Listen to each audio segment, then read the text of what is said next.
All right, what's going on, man? Back, Motor City Sports Talk. It's your boy CJ Goodfellow talking some Detroit Lions football once again. Make sure that subscribe button, bell icon button. Won't miss another video. At least that's the way it's supposed to work.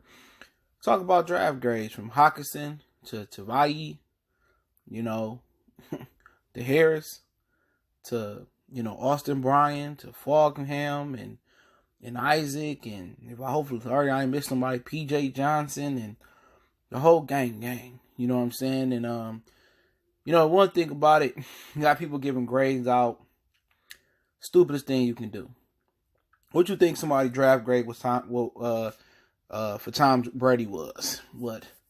C, D, E, F? What about Dakota Prescott? What about somebody draft grade on even last year? Philip Lindsay didn't get drafted. Somebody had drafted him, what his draft grade would have been. You just don't know till they get on the field. And that goes for every team. So, draft grade should be done 2-3 years down the line. At least at, semester, midterms or semester grade should be gained after year one. And we just don't know how they're going to perform. I mean, remember the kid, Aaron Curry? I think he went to the Seahawks and ended his career with the Raiders. He was, it was some, about almost 10 years ago, he was supposed to be the best player in the draft. Some people wanted him to go number one, right? He was a Cambridge prospect, freakish athlete, linebacker, could play the game, and he stuck up to join. I believe it was Seattle. His draft grade was probably an A minus, A plus. You just never know. And Chris Carter says this all the time on First Thing First in the morning, just going in. He say, anybody can get marginalized in this league. This is a fit league. It has to be a right fit. And a lot of people getting on Bob Quinn for drafting Tavai or whoever, Falkenham, Austin, whoever. It's about a fit. You have a player that you grade on your system. Your grading curve might be a bit different than Rick Spielman's. I think that's what this Chris Spielman's brother name is in Minnesota. He might want his middle linebacker to be, fast, twitchy, athletic. He might just want him to be that Tampa 2 cover guy like Urlacher or Derek Brooks, Then again, you go look at Bob Quinn. He want a thumper.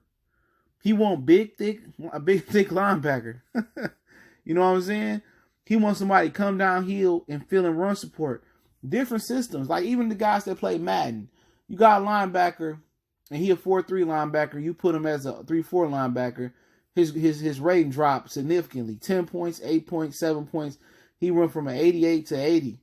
That's not his fit. This is a league where if you don't have a great fit, you'll get marginalized.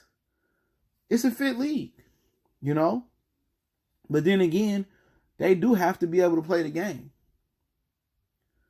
And I'm not grading Bob Quinn. I'm not knocking Bob Quinn. Yeah, we joke on social media with the memes and shit like that. That's a game. That's a joke. I ain't said nothing bad about this dude. I gave pros and cons on Hockenson. Nothing bad about his draft class because I don't know what it's gonna be. Did anybody think Kenny Galladay was gonna be an A? That's an A plus grade. I'm thinking the third round. A plus. Deshaun Hand, A plus. Them A pluses. People was high on Tease Tabor. They said, "Oh, that's a great pick. I'll get that a B plus or A minus." Garbage. Robinson, garbage. You know what I'm saying? Even back in the day when we got Adrian Waddle, he was a good pick. That dude, if he had durability, he would have been an A pickup. Larry Warford, another guy we found in the middle rounds. Excellent offensive lineman. If he'd had his durability here, he would have got a huge contract at left guard. We wouldn't even been talking about TJ Lang. He really graded out to be an awesome offensive lineman for us until he got injured. So grades is stupid to give out. Just as we sitting here predicting the schedule, you don't know. Just as sure as we was at Kansas City, some people think Kansas City was going to be an L for the Detroit Lions. Oh, that's an L. Now look at him. Tyreek Hill might be gone. Kareem Hunt, he gone. You know what I'm saying? Sammy Watkins probably going to be injured. That's a totally looking different team now. I ain't got to keep my safety or two deep. I ain't got to play 15 yards off the ball over and under coverage on Hill no more. That opens up the possibilities, what I can do now and how I can defend Patrick Mahomes. You know, and a lot of guys get into the grading system, and I've been through that, man. Predicting games, predicting grab picks, getting excited about Ernie Sims, getting excited about Charles Rogers, Mike Williams, Roy Williams, being an optimistic fan, being an optimistic line guy for years. Joey Harrington, getting hyped up about him.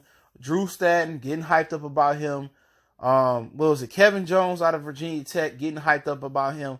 Jahvid Best, ignoring the injury he had at Cal Berkeley. Shout out to all my bros in the Cal Bay area up there. You know, getting injured, and we ignoring all the signs, man. You know what? The thing I didn't like about the draft, like I said, I'm still do the wrap up, man. I just been hella busy.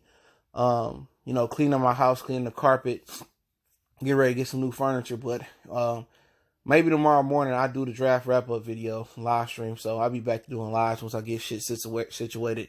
And I have a new setup coming real soon. Just been busy, but where did I leave off at? But yeah, just like some of the players, what I don't like about the draft, just to give you a preview, and I'm kind of chopping these up in the different videos, and then I do a whole overview.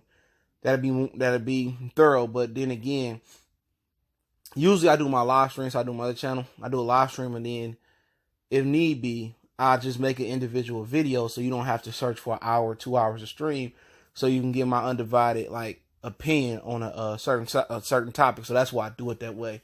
But this time I did it before because I just don't have the time to get the stream in. But one thing I didn't like was it wasn't no combine numbers on a few of the guys. A few of the guys had injuries. I know Tavai, he had a shoulder injury, and it was another one of them dudes. I think Austin Bryant from Clemson, he had injury. He didn't have a combine time.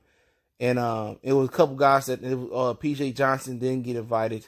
To the kid from Ty Johnson, I think his name, from Maryland, he didn't get invited. So it was a lot of guys. Two guys who had injuries that I didn't like them getting drafted. It was a couple guys that didn't have a combine, but they did have a pro day. But drafts are stupid, man. I mean, draft grades are stupid, you know. So I'm not going to sit here, and even when I do stream, I'm not giving a grade out. Even if somebody asks me, I don't give them out because end of the year, I give them out. Now we get to camp, and the guy lighting it up. Oh, he lighting it up. I seen it before. Johnny Morton, he ain't dropped a pass in camp. Marvin Jones, he lit it up last year. Then suffered a knee injury, sucked. Kerryon Johnson, he a dog in the passing game in training camp. Didn't utilize him in the passing game like that last year. All right. When the lights come on, week 1, week 2, week 3, and whatever, and we get to the end of the year, whatever our fate may be, then we can say, okay, we got an idea about how good this class was. Okay, A, B, C, D, E, F, whatever. You know what I'm saying? Because we seen it with Jahvid Best. Even people going off of, not Jahvid Best, excuse me, but Amir Abdullah. Even people going off of, off preseason. Oh, Abdullah he looked great. You know, come regular season, whack Arnold's. So draft grades, bad. Before they even play it down or before they get a season in. No draft grades. We're not doing no predicting games in off season. We predict the games as they come week 1, week 2, week 3. That's how I'm going to do it. I'm going to still do the preview for the guys, for the teams we playing, and overview their roster and stuff. Just how we did last offseason when we made our greatest jump on YouTube, man. I really dominated the offseason talk, man. And Draft Blast coming back. The whole thing we did last year, all coming back. I'm going to step up my scouting game for the Pistons this year since they got a first-round draft pick. So, and then the Piston wrap-up video at some point this week could come as well, too, live stream. So, sorry to keep people waiting that's anticipating it. But, like I said, man, I won't be giving no draft grades out, man. I think it's stupid until down the line. You know what I'm saying? After next year or 2 years down the line. But I like pretty much a lot of things they did. This is some things I don't like, and I'll voice my opinion in the stream. But just be patient. Hopefully in the morning I can get up and do it, man. Some days I'll be busy and my back be messed up. So some days I get up and do it. Sometimes I don't. But I want to get back consistent on the streams. Appreciate everybody for showing love. Make sure to follow us on Facebook, Instagram, Twitter. You can reach out to the email if you need be. Business question, inquiry, sponsorship, video request, or you just want to chop it up. Appreciate the love, support. Keep sharing the videos. The best way you can donate. Share. And yeah, man. I mean, I just don't do draft.